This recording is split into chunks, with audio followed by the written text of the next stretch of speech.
Hello friends, स्वागत है आप सबका एक बार फिर से आपके अपने चैनल मैथ्स मंत्रा में। आज हम सभी पढ़ने जा रहे हैं क्लास 10th साइंस के एनसीईआरटी बुक के लाइट चैप्टर के बारे में। हमने पहले रिफ्लेक्शन के बारे में पढ़ चुका है, लॉज ऑफ रिफ्लेक्शन भी हम पढ़ चुके हैं, अवतल दर्पण के द्वारा बनने वाले प्रतिबिंब के बारे में भी हम सभी जान चुके हैं। आज हम सभी बात करेंगे रिफ्रैक्शन का। रिफ्रैक्शन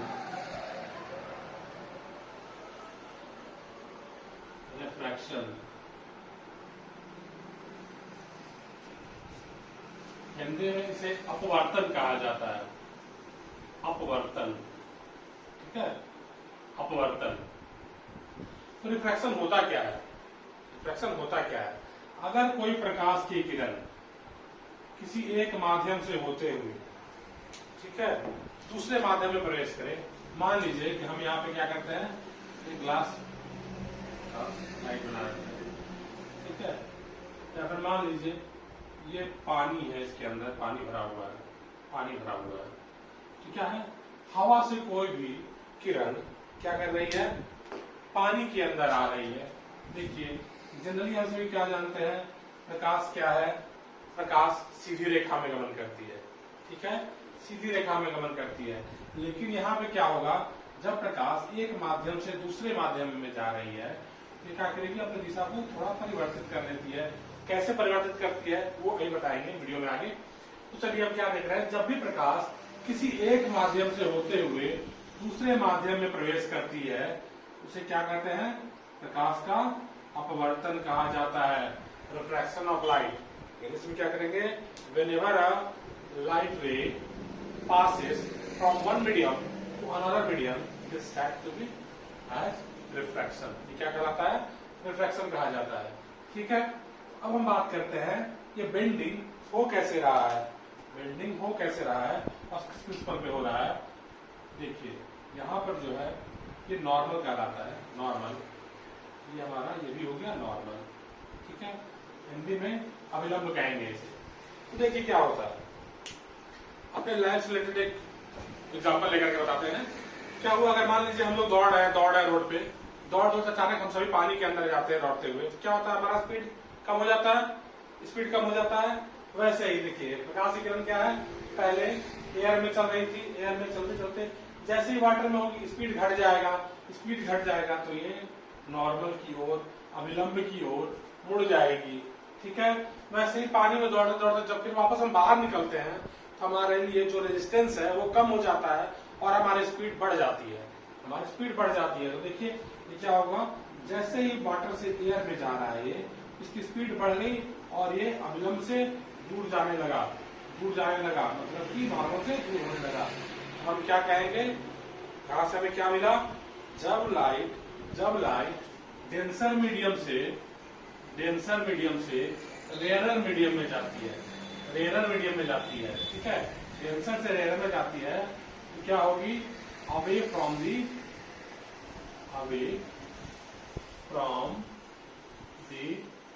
नॉर्मल, ठीक है। अगर सघन माध्यम से, इसे सघन माध्यम कहा जाएगा हिंदी में, विरल माध्यम में जा रही है तो क्या होगा, ये अभिलंब से दूर जाएगी। कहां जाएगी, अभिलंब से दूर, ठीक है, अभिलंब से दूर। वही अगर बात करेंगे लाइट अगर रेयरर मीडियम से डेंसर में जा रही है, ठीक है, विरल से सघन माध्यम में जा रही है तो क्या हो जाएगा, ये टुवर्ड्स दी नॉर्मल मुड़ेगी, टुवर्ड्स दी नॉर्मल, ठीक है, टुवर्ड्स दी नॉर्मल मतलब अभिलंब की ओर, अभिलंब की ओर, ठीक है। हमने क्या जाना, प्रकाश की किरण जब एक माध्यम से दूसरे माध्यम में प्रवेश करती है इस प्रक्रिया को क्या कहते हैं, अपवर्तन कहते हैं।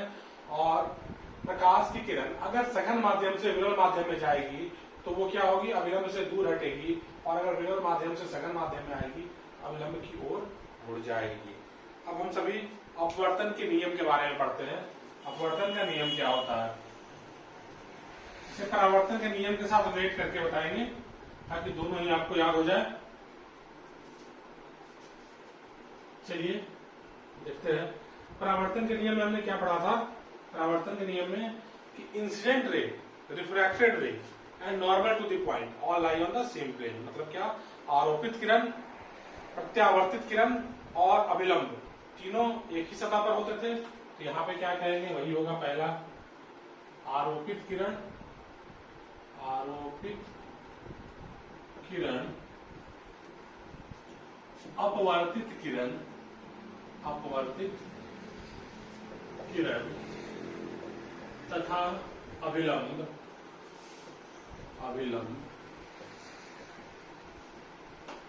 एक ही समतल में होंगे, एक ही समतल में होंगे। इंग्लिश में क्या लिखेंगे, incident ray, incident ray,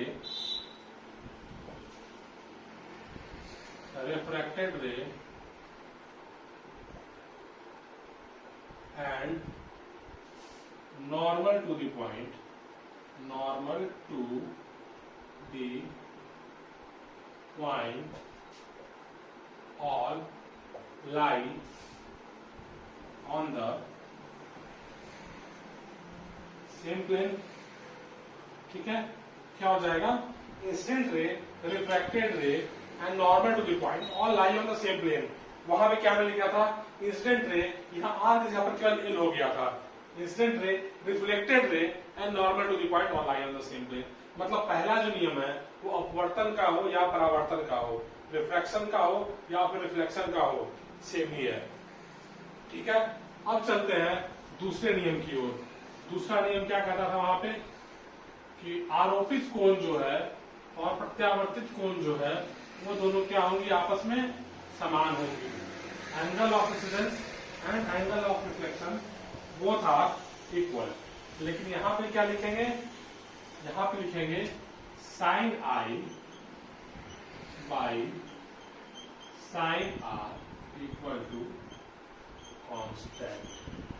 sign है, साइन आर क्या है, मान लीजिए मेरा एक मीडियम है, यहां से लाइन पास किया ऐसे, ये हमारा नॉर्मल हो गया, ये हो गया आई एंगल, ये हो गया आर एंगल। इस एंगल का साइन और इस एंगल के साइन का अगर हम अनुपात लेते हैं तो सदैव एक कांस्टेंट आएगा, एक नियतांक आएगा। ठीक है, मतलब कि ये कभी भी चेंज नहीं होगा। अगर वैल्यू 2 आ रहा है तो 2 ही आएगा, अगर वैल्यू 10 आ रहा है तो 10 ही आएगा प्रत्येक बार, किसी भी कोण के मान के लिए। ये या तो यहां से बना हो, या इस कोण को हम यहां से बनाए ऐसे, या फिर इस कोण को यहां से बना दे ऐसे। ठीक है, तो चलिए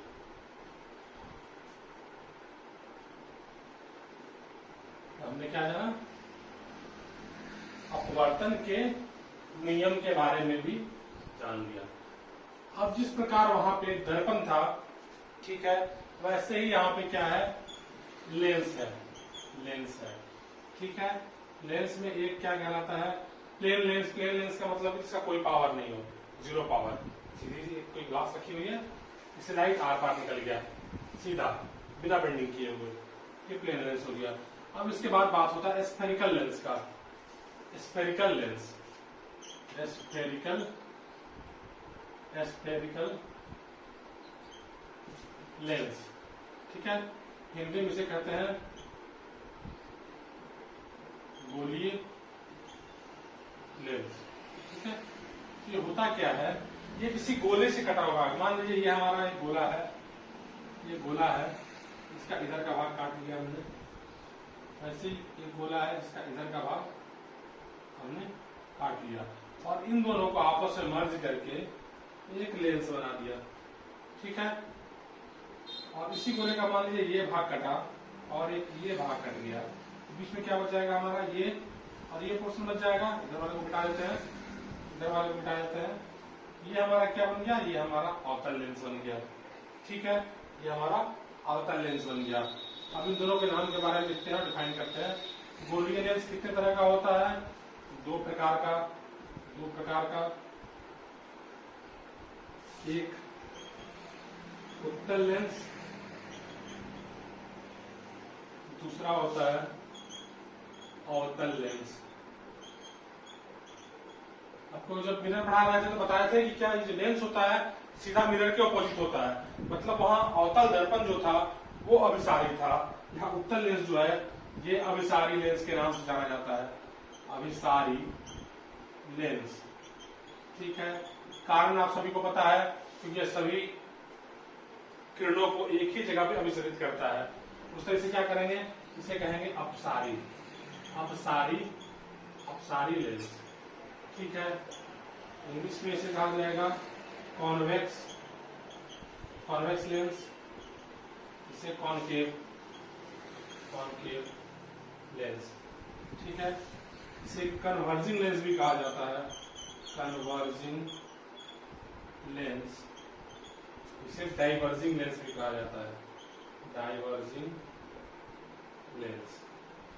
ठीक है, ये कन्वर्जिंग लेंस हो गया, ये डाइवर्जिंग लेंस हो गया। ठीक है, इसके नाम के बारे में हम सभी जान गए।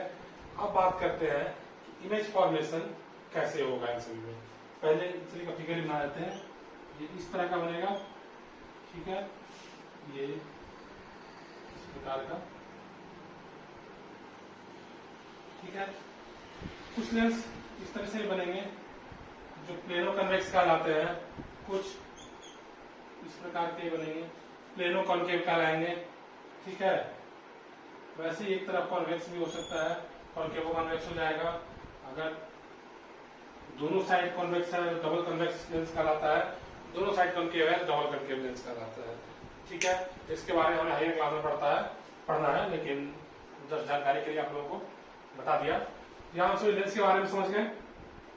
ठीक है, अब इमेज फॉर्मेशन के लिए जो रूल्स हमने मिरर में पढ़ा था, सेम वही रूल यहां भी लगने वाला है। एक बार आपको रिकॉल करवा देता हूं, एक बार रिकॉल करवा देता हूं। क्या होता है, अगर कोई किरण अनंत से चल करके मुख्य अक्ष के समांतर आ रही है तो वो अपवर्तन के बाद फोकस से होकर के गुजरेगी। ठीक है, अगर वो फोकस से होकर गुजर रही है तो अपवर्तन के बाद क्या होगी, मुख्य अक्ष के समांतर जाएगी। अगर ओ से होकर के पास होगी तो सीधी निकल जाएगी। ठीक है, चलिए देखते हैं, एक इमेज बना करके दिखाते हैं जब वस्तु हमारा अनंत पर हो। जब वस्तु अनंत पर हो, image formation by convex lens. ठीक है, कॉन्वेक्स लेंस एक बता रहे हैं, बाकी आप सभी बना के बताएंगे। नहीं होगा तो एक और वीडियो हम क्रिएट करेंगे लेंस से रिलेटेड इमेज फॉर्मेशन का। ये हमारा हो गया कॉन्वेक्स लेंस। ठीक है, इसका मध्य बिंदु फाइंड करने के लिए हमें इसे मिलाना पड़ेगा और यहां से एक मुख्य अक्ष के समांतर निकल जाएगी। ये मुख्य अक्ष यहां जाकर कर वहां पे ओ हो जाएगा हमारा। ठीक है, इससे कुछ दूरी पर हमारा F1 मिल गया। F1 के सीधे डबल डिस्टेंस पर क्या हो जाएगा, वहां हम C लिखते थे, यहाँ 2F लिखेंगे, 2F1। वैसे ही सेम दूरी पर यहाँ पर क्या हो जाएगा, F2, यहाँ पर 2F2। ठीक है, अब मान लीजिए कोई वस्तु अनंत पर है, अनंत पर तो किरणें कैसे आएंगी, समांतर आएंगे मुख्य अक्ष के। हमने क्या बताया था, जो किरण मुख्य अक्ष के समांतर आए वो अपवर्तन के बाद after refraction it will pass through the focus, focus से होकर के गुजर गई। मान लीजिए दूसरी किरण भी अगर आती है वो भी क्या होगी, फोकस से होकर के गुजर जाएगी, सॉरी फोकस से होकर के गुजर जाएगी। ठीक है,